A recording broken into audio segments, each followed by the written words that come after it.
Hey, what's up everybody? Steve with the Penguin Outdoors YouTube channel, and today I'm going to give you a walkthrough of my overlanding setup, my car camping setup, and hopefully at the end of it you'll be inspired with some of your own ideas, some stuff you can borrow from me, or a combination of the two. So stay tuned.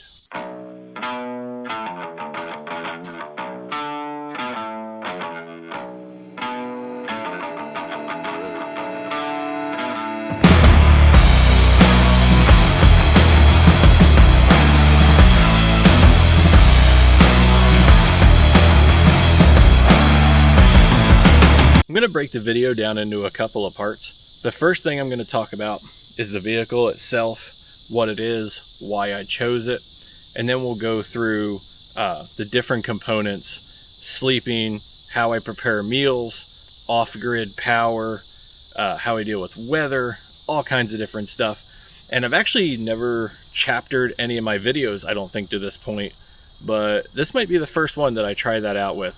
So look down below. If it's broken into chapters, I succeeded. If it's not, I completely bailed on it. And hey, don't forget, if you like today's video, definitely hit that like button and throw me a subscribe. Check out the channel page. We got a lot of great videos on there that you'll enjoy. So stick around for those when you're done with this video. All right, so let's talk about the vehicle. The vehicle is a 2020 Jeep Renegade Limited. Now, the Jeep Renegade gets overlooked by a lot of people when they're in the market for a vehicle to use for overlanding, car camping, or really any kind of over-the-road adventures. And the reason it's so overlooked is the size. It's a compact SUV. It is, to be honest, small. However, that is why I picked it. I looked at a lot of vehicles when it was time to make a purchase, and I had initially started out with a Nissan Xterra in mind or a Toyota 4Runner. The 4Runner got scratched because, quite frankly, I couldn't find one in my budget that seemed worth what they were asking to me. Those things are like Jeep Wranglers. They just hold their value. And there's a reason. Toyota's great, but I digress. So then I got looking at the Xterras, but they stopped making the Xterra, and I think it was like 2015. So right out of the gate, everything was older when it came to Xterras, higher mileage, and again, they actually seem to hold their resale value more than I think they should. So the Jeep Renegade is actually something that kept popping up, and at first I just kept dismissing it because I thought it looked a little doofy. And coming from Jeep Wranglers, it seemed slightly sacrilegious. But then I started researching, and I quickly determined that the Renegade would be a good fit for what I do because of gas mileage, affordability, reliability. There's just a lot of factors that made it super tempting because this is also going to be my daily driver. But still, small. So I started diving into the realm of YouTube, looking for people who had built out car camping and overlanding setups with the Renegade. And there's not a lot out there. And the stuff that is out there didn't encompass everything that I needed. So I set out from the jump a little bit of background about why I needed this. I like outdoor adventures in general, but I'm a kayak angler, and I travel with my kayak on a trailer, both for pleasure fishing and competitive tournaments. And so I couldn't have like a pop-up camper. Some people use pop-up campers, teardrop campers, but my particular style of kayaks limits me to a trailer if I want things to be easier. So I needed to be able to live essentially in the vehicle. So a couple of boxes it had to check. It had to be comfortable to sleep in. It had to have good gas mileage and be reliable. And it had to be able to handle off-grid power. And what I mean by that, and we're going to get more into it in a little bit, is I had to be able to install the various components to have a house battery. And house batteries, those components, they take up space.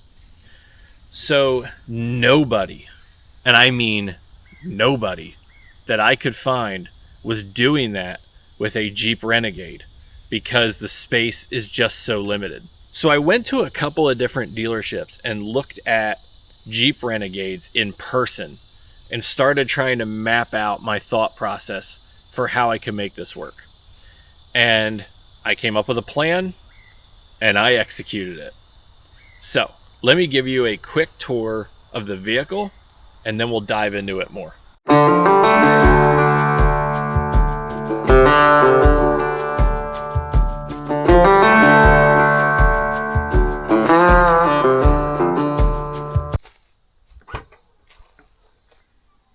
Alright, first thing we're going to talk about is space in general. And as you can see, I've filled it up pretty decent, but I've made it work and it's super comfortable. So, sleeping. I believe this mattress is 3-inch. It might be 2. I don't remember, and quite honestly, I've never felt the floor through this mattress. Super comfortable. And before I forget, I will put links to these things down in the description. So this was, I believe, a twin size mattress to start. And what I did, so to back up just a hair, this is actually the second version of my sleep setup. This is my single person sleep setup, which is what I do 99.9% of the time. I have another video, and I'll link the description down below, for a full sleeping platform that I built that takes up literally the whole back of this thing and has storage underneath. And I can put a video to show that down below. But this is the setup that I prefer, and it's real nice. So the mattress used to be a full mattress that covered that whole platform, and now I've modified it, and let's talk about that. So what I did is I cut the mattress to fit the space that I wanted. I measured it out. It's plenty wide enough for one person sleeping on it. And I'm a guy who tosses and turns a lot, so trust me, it's plenty of space. I cut the foam. This is all memory foam, by the way, if I didn't say that already. I cut the foam to match that contour there. It's the only place that I cut it other than cutting it down to size. And this is the original cover. I have not modified it. I just folded the excess underneath. And the reason for that is I still have the other half of this mattress. And when I put the full sleeping platform in there, I can put them both together back inside this original casing, and it works for 2 people. Now, when I'm actually on the road sleeping in the vehicle, this has a sheet over it and there's a full pillow up at the top. And fun fact, if you're watching this, it means I'm already on the road because this weekend I have a fishing tournament a couple hours away and I'll be sleeping in this. So cool, huh? Anyway, let's talk about how we made it level and comfortable. Because, as you can already tell, this mattress goes up further than that door. So, a little bit of context. I'm 6'1", 245 pounds. I'm a big boy, and I sleep in here like a baby. This Jeep, you can do a lot with it. So here, don't mind my mess. Stuff down there apparently. Oh, it's my key fob. Probably should keep better track of that. So down here, I've got, I want to say it's 2x8. I can't remember. It's what I had around the house. And I just built a simple leg there. And I have a sheet of cheap OSB plywood. I can't really remember what size that is either, but you can see it's not the thickest stuff in the world. And I drilled a hole through the plywood down into the top of the leg there. And I just have a little quick pin. I don't want to pull that one out, but I will show you others that I have in the back in a second here. And that is just sitting flat on the back seat there. It gives me like the perfect sleeping angle. It's actually quite nice. So those quick pins, I got it from Lowe's or Home Depot. That's all it is. All it was. There we go. It's just a simple pin with a ring on the end to help you pull it out. and I just drilled a hole and it's just sticking down in there, and that just holds it all together so it doesn't move around on you. So we'll talk more about the stuff I just pulled out of that pocket in a second here. Helps if I turn the camera around. My blanket, I do not even remember what brand this is, but I love this thing. And again, I'll put a link in the description down below. Alpha Bean. The company sent it to me. I got it for free.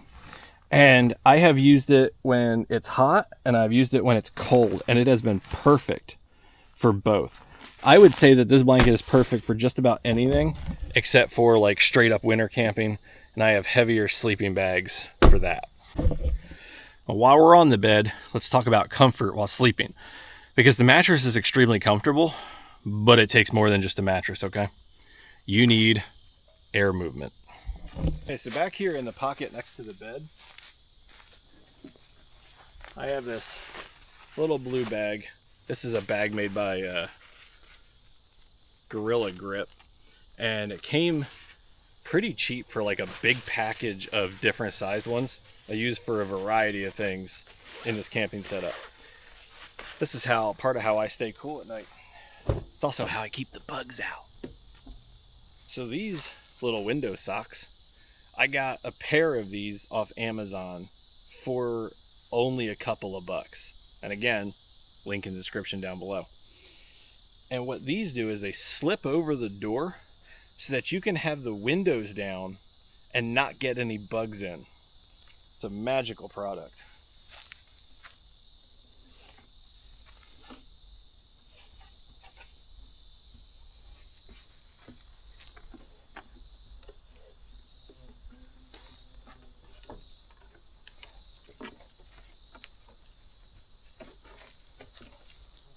Now it's got little straps you can use. I've never used them. This way, not only does it give you some privacy, obviously, especially if your windows aren't tinted, like these are not yet, you can roll the window down and the breeze can come through without the bugs getting in. These are phenomenal. I love these things. Check out that added privacy. Isn't that nice? Now, I just use these on the back passenger or driver and passenger windows, but you could get them for all four. I find that having two windows down is plenty, and some nights I have actually rolled one or both of them up. Now, if it starts raining, they're not the greatest to keep the water out, but they do help. Also, along the theme of comfort while sleeping, I have multiple fans. This fan here rotates, it can oscillate, it has a light built into it, you can change the colors. I don't use that very much. It clips on, it is USB-C rechargeable, and all the controls are touch. It's got 9 different speeds. This thing gets blowing real good. I usually just point that right at my head. On the back of the passenger seat, I have this dual head fan. This is not rechargeable. It plugs into USB-C directly. I will replace this at some point with a pair that is rechargeable. But for now, I just have a USB battery pack that I tuck into the back of the seat, and it'll run these for several days, no problem. There are multiple speeds, you can adjust them.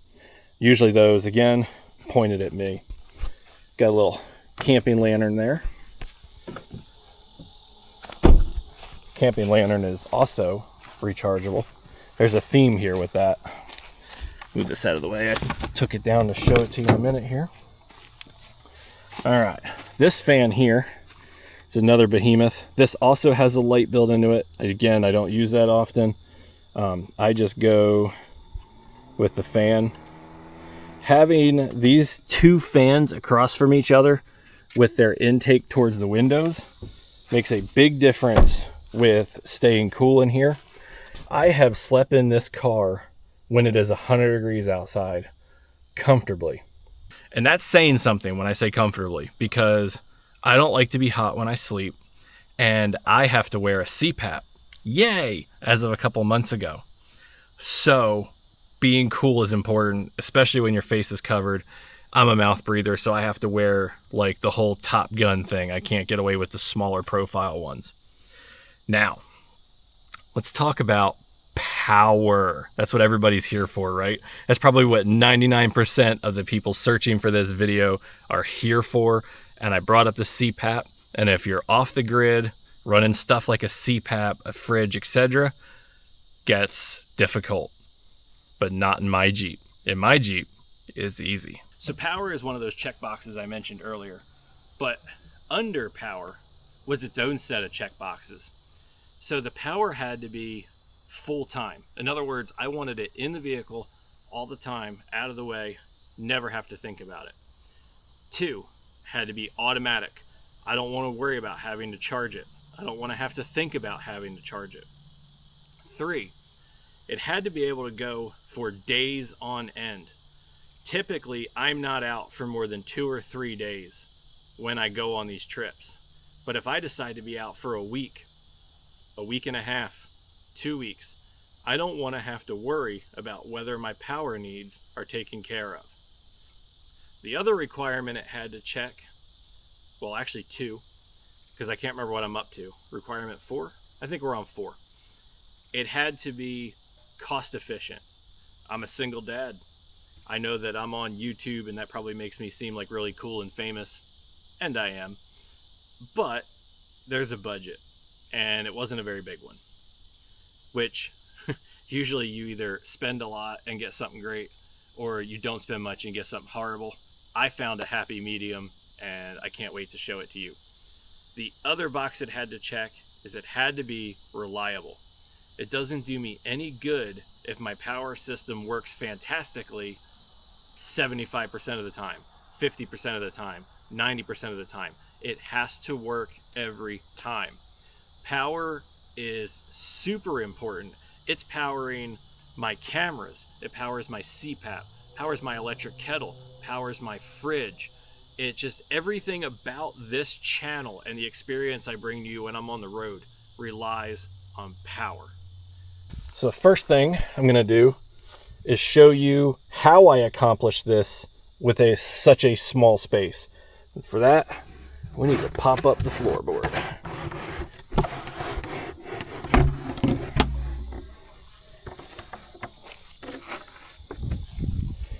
Okay, so the first thing that I did was I unscrewed the spare tire and shifted it all the way over to the right to make sure the floor could still fit flush. And thankfully, it can. A lot of people, when they're dealing with smaller spaces, they remove their spare tire. I'm not down with that. I need a spare tire. I have the worst luck in the world. And so it had to stay. Now, I was concerned that when I pulled it and shifted it, it would rattle because I can't bolt it down anymore. And I didn't really want to build something to secure it. But what I found was that after I moved it, put everything in here and put the floor back on, it doesn't move at all. It is rock solid in there. So I moved the spare tire over to make some room.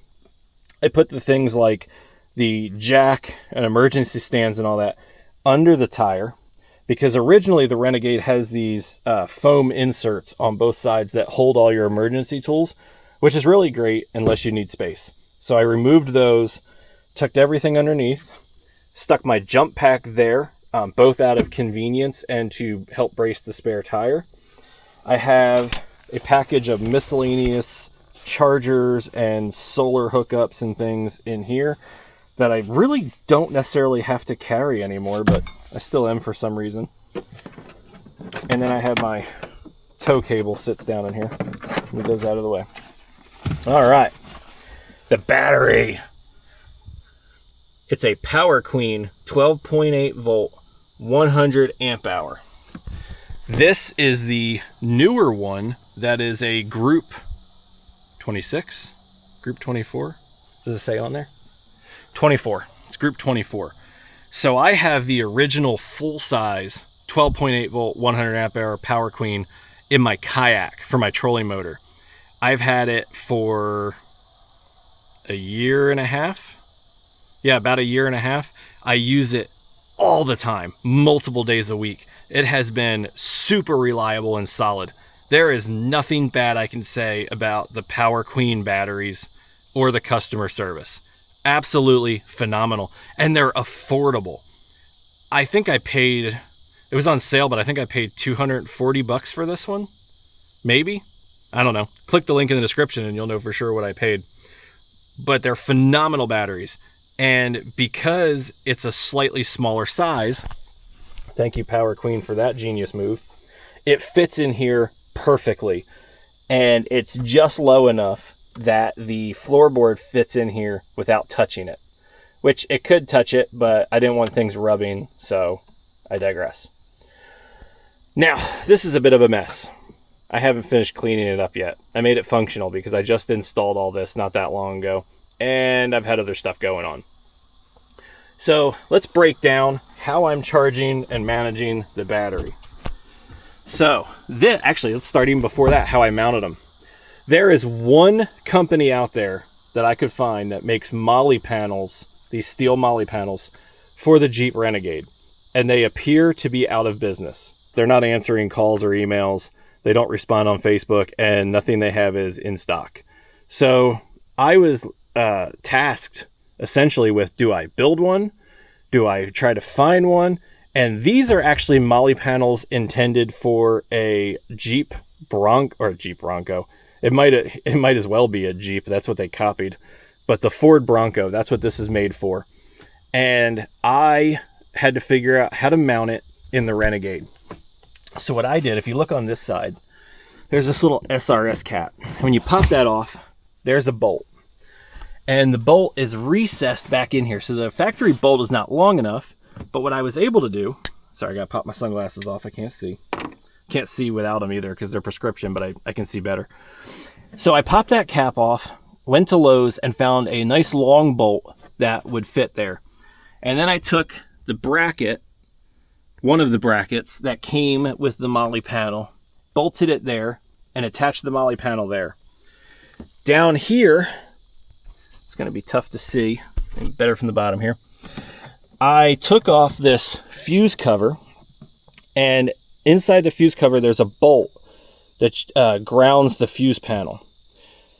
Or actually, I think it just secures the fuse panel. Either way, I took that bolt off, put another bracket in there, this bracket right here, bolted it to that location, and I bent it a little bit to custom fit it to where it's sitting now.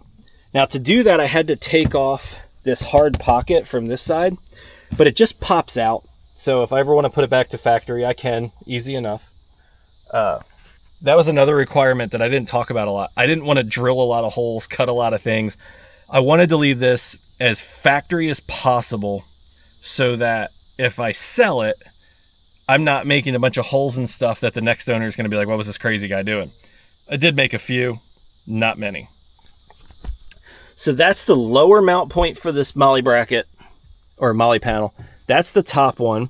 And then I have furniture. They're actually like headboard stops here, and a homemade one up here. Keeps that all nice and solid. I mean, you can see there's some wiggle in it, but it's a molly panel. There's going to be some wiggle. It doesn't come loose. It doesn't make a lot of noise, so not too bad. For controlling the battery, I went with a 30 amp. Here, we'll turn you that way. Renegade DC to DC charger. Now, if you're not familiar with what a DC to DC charger does, when the vehicle is running, it charges the lithium battery off of the alternator. It's important to have a controller because you can't just hook the battery up to the other battery and expect it to work. Bad things are going to happen. So it runs off the alternator when the car is running. When the car is not running, it runs off solar. Let me show you how. So behind my floorboard here that I put right in my way, I have this eco-worthy 100 watt solar panel. It's 2 panels. As you can see, I've had it for a minute. It's kind of dirty. And what I do is I keep it stored up here in my basket, and we'll talk more about this later. It's up there in the basket. When I'm ready to use it, I just unfold it, and I either set it up on the back here. It's got legs that comes with. You can set it on the ground. I just set it wherever the sun is going to be the best. And this is what I use when I'm in camp to help offset whatever draw I'm using. It's not even really necessary. I can go days without even hooking in the solar panel, but it's a nice option to have, especially if your trip absolutely accidentally gets extended or something happens to the vehicle and you can't start it while you're making repairs. It's nice to have that. It's got this very long cord on it that I just run through the window under the mosquito netting. And then inside here in the cabin is where it connects into the Renegade. Right there. For household appliances like the CPAP, my electric kettle, things of that nature, I have a 2000 watt pure sine wave inverter. This thing is a beast. You can run microwaves. There's almost nothing I can't run that you would take along on a camping trip. Matter of fact, I can't think of anything you would take on a camping trip that I can't run with this. I can even run like power tools and circular saws and stuff. It's got 2 outlets on it as well as a USB. It does come with a remote control, but I have not installed the remote control because anytime I'm using this, I'm pretty much controlling it from where it currently is.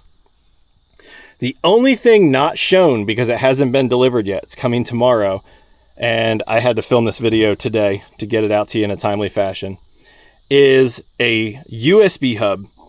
And I'll put a link down below so you can see it. But it's a 4-port USB hub that will connect directly to the battery. And that will be what I plug my cameras into, my batteries, whatever I need to charge USB, my phone. And that'll be super simple. So the way that this whole thing works is there's a wire that goes up under the hood and connects to the fuse block under the hood. There's a second spot where you can tie in a second battery. Goes into a 40 amp fuse and back into the Renegade. The ground goes from that seat post down there into this bus bar. All this is a place where you can hook in all your other grounds so that they all use the same ground. I have a 12 volt cigarette lighter zip tied to the Molly panel, and that is what my fridge is plugged into because I prefer to just take up this one socket instead of using one of my outlets on the inverter and running the inverter all the time instead of just when I really need to. This is a little fuse distribution block from Advance Auto. Actually, AutoZone, I think is where I got it. And the cigarette lighter just plugs into this. The power is coming directly down from the battery. And there is a 40 amp fuse, again, between the battery and the Renegade. As you can imagine, 100 amp hour is more than enough for me. A lot of people will use 2 or even 300 amp hour batteries. I felt that was overkill for what I'm doing with it. And again, limited space. So the 100 amp hour really worked out the best. And the battery's out of the way. I don't ever have to think about it. It's just there under the floor. So let's talk about the fridge. So my fridge, I don't even know what brand this is. I can tell you from past experience looking it up that this specific fridge is no longer available. I know, sad face. So when it dies, I'll have to get something else. But it's been pretty great. Now, they do have fridges out there that also make... Now, they do have fridges out there that also hold ice. Mine will keep ice frozen, like frozen water bottles or ice packs, but I don't have like a spot dedicated for like ice cubes like some of them do. I need to clean it. But as you can see, it's pretty good size. I added this reflective stuff around to help take some stress off the cooler when it gets like sunlight and stuff on it. I don't know if it helps, but it certainly doesn't hurt. I keep this set at 35 degrees most of the time, and it does an absolutely perfect job. Once I turn it on, I never have to worry about it. This fridge is awesome.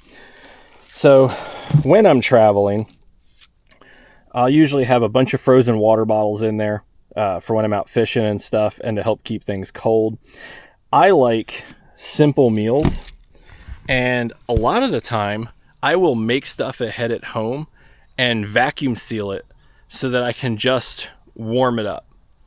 Now, that's a good segue, because the next thing we're going to do is get into my little tote over here, and what I use to heat those up is in my tote. So this tote here is where I keep a lot of my stuff.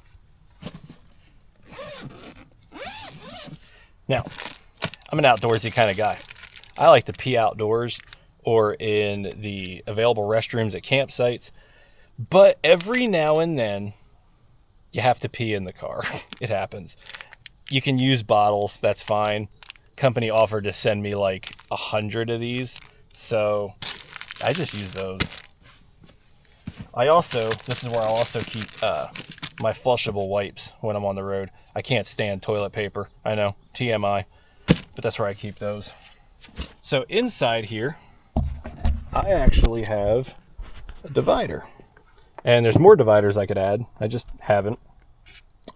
So on this side here, I have my kettle that I can use on my burner stove. I have some fire starter in there. I have my cup that also has my portable stove in it.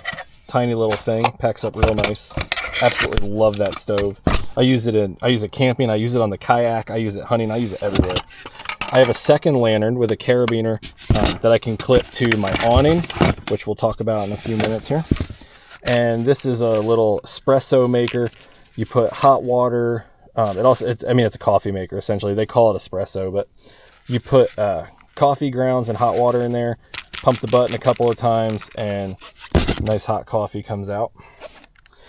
On this side, I've got my knife. Got my cutlery kit, spoons, forks, things like that are in there. This is what I use to heat up the meals I make ahead of time. This is a Hot Logic. I'm gonna try and unzip it one-handed here. I guess one hand and an elbow.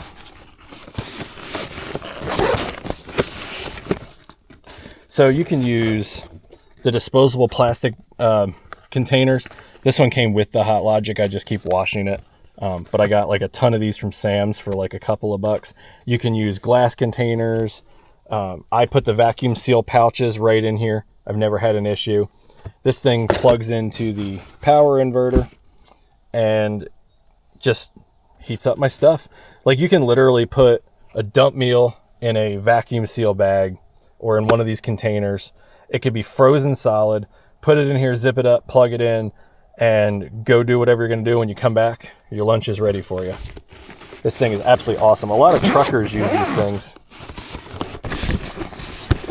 Can't say I blame them.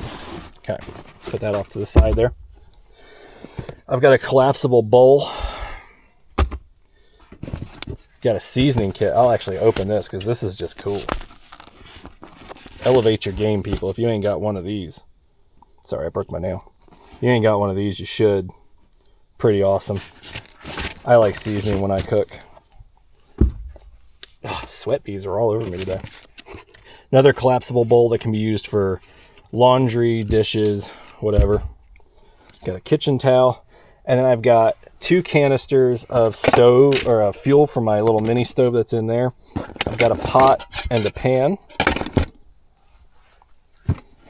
Put all this back in there.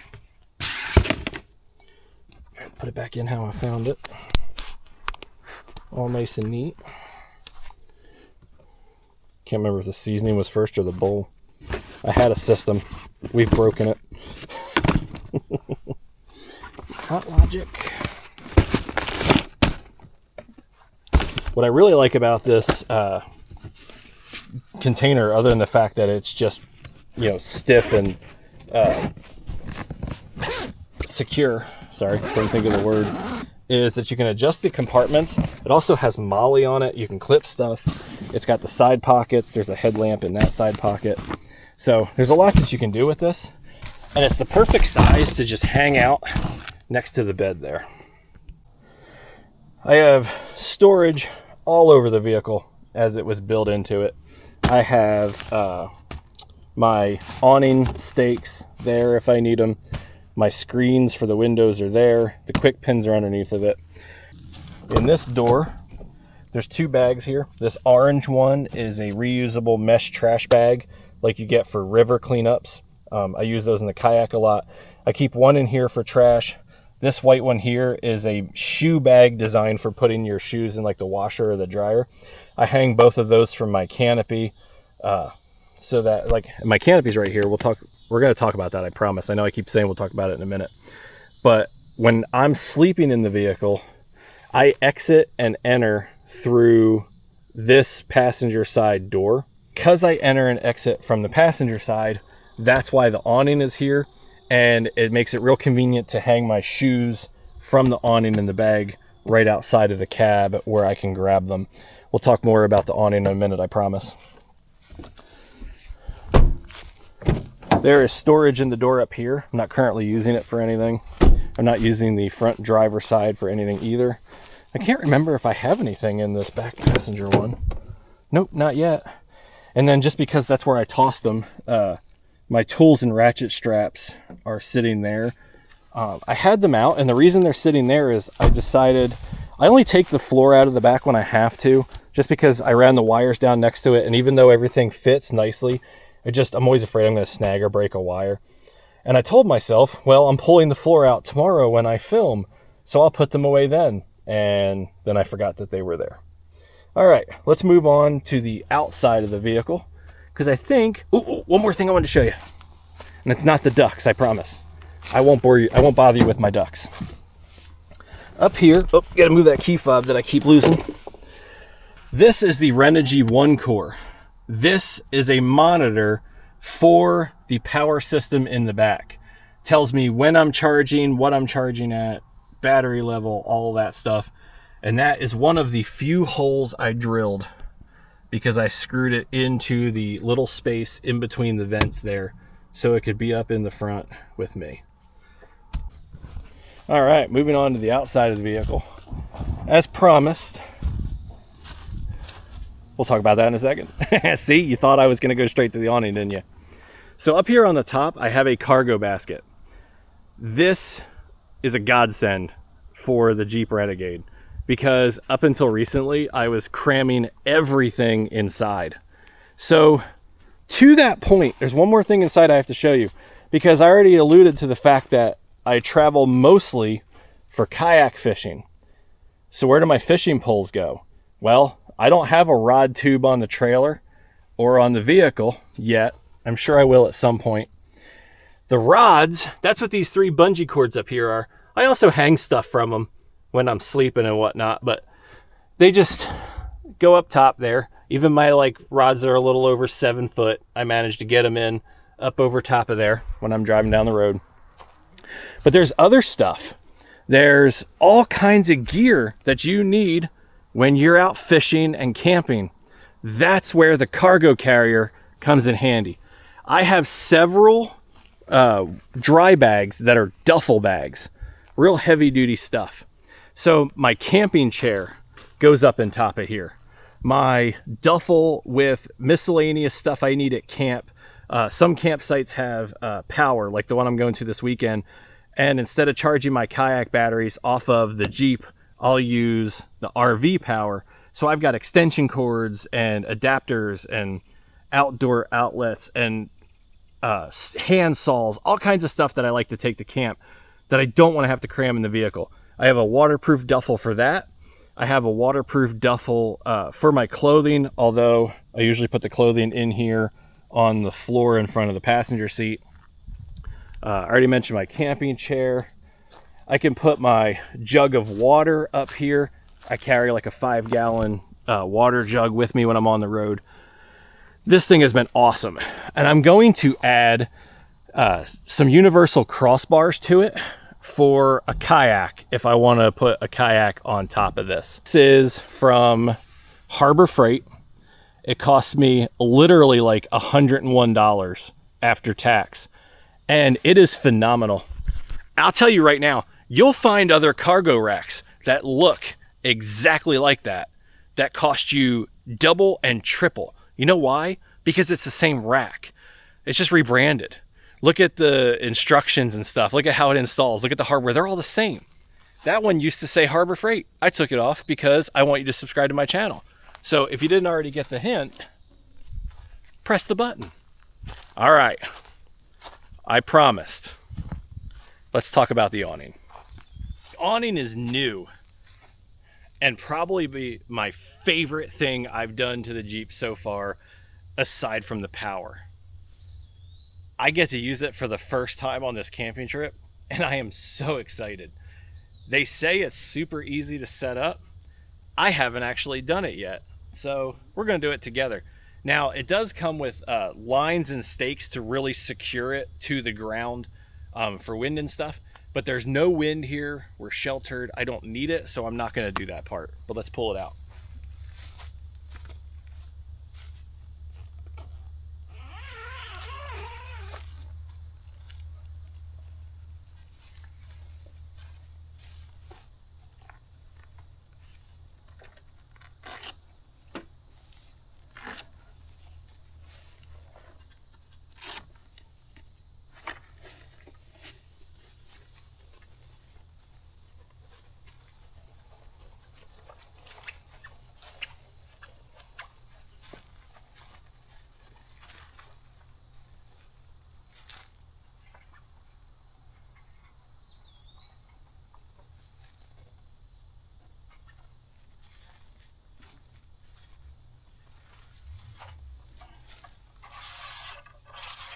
Oops.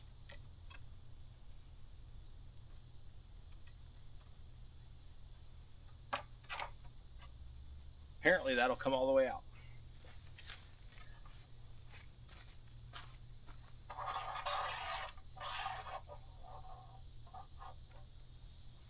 It's probably about even.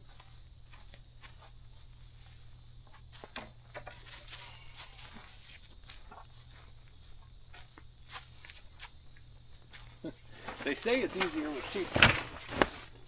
They say it's easier with two people. I see why.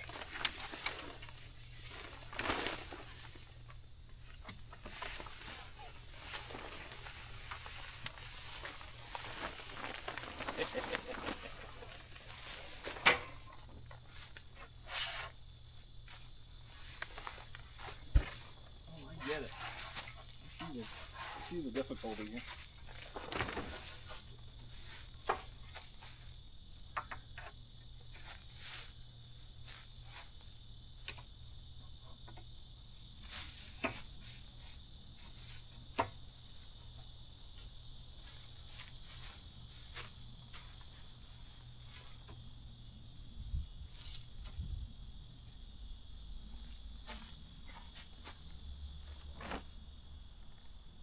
Stay? No?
I see why they use two people in all of their demo videos. Also, This here, this pin that inserts, you could definitely put a hole in your canopy if you weren't being careful. So note to self, it might actually be easier to pull those side arms out before you unfurl the canopy and just kind of have them out and waiting for you. I don't know, we'll try that next time. Actually, next time, Christian will be there, so I'll have two.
A couple of quick thoughts from my first setup of this awning, okay, of this Novsite, however they say it, awning.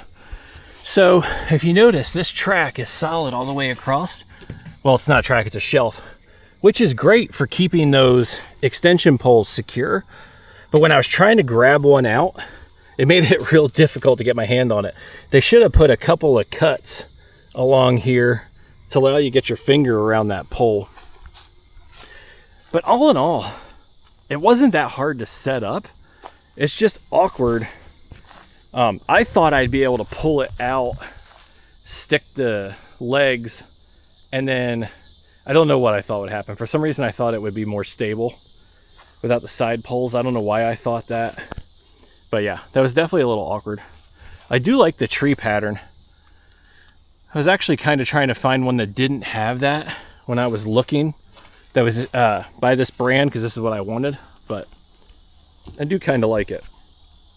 So as I mentioned before, there's tie down lines and stakes that come with it so that you can hook this thing down into the ground real tight. These poles are adjustable. Be careful, because as you saw, they can come all the way out, but you can adjust the height. You can make this lean this way. You can make it lean towards the vehicle. Like what I have it, I'd recommend leaning it away from the vehicle. If it's going to rain. You can also lean just one side to shed the water off to the side. A lot of different choices. Now, I put it on the passenger side specifically because I get in and out here. And if I get out in the middle of the night because I want to pee and it's raining, this is a good place to have an awning. Now, I mentioned hanging the I mentioned hanging those bags, the trash bag and the shoe bag from the awning. I tested that. I know what you're thinking. How'd you test that? This is the first time you set up the awning. I tested that by unhooking these loops at home. So I just use the Velcro loops here that hold this in when it's rolled up. I use that one for my shoes and this one for the trash. So that's my 2020 Jeep Renegade overlanding / car camping setup. I don't think there's anything that I forgot to show you.